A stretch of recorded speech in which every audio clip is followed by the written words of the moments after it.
Paalala din sa mga OFW na dapat tinatanong nyo ito, ang terminal fee cash refund. Dahil ilan lang sa mga staff ang sasabihin ito sa inyo.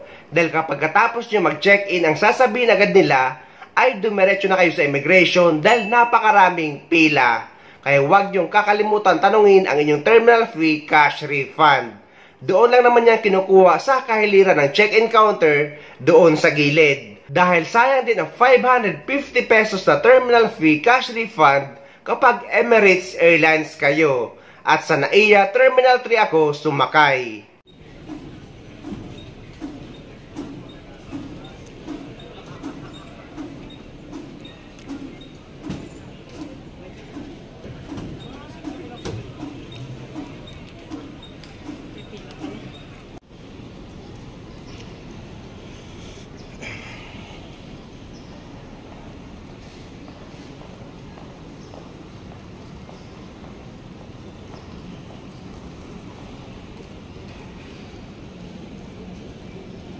Kaya guys, inuulit ko na huwag niyong kakalimutan itanong ang inyong terminal fee cash refund.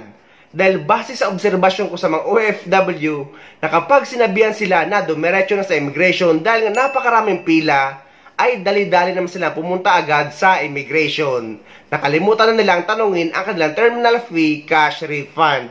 May ibang staff naman na sasabihan kayo na may makukuha kayong cash refund. So kung hindi kayo sabihan, dapat aware kayo na tanongin ito sa kanila.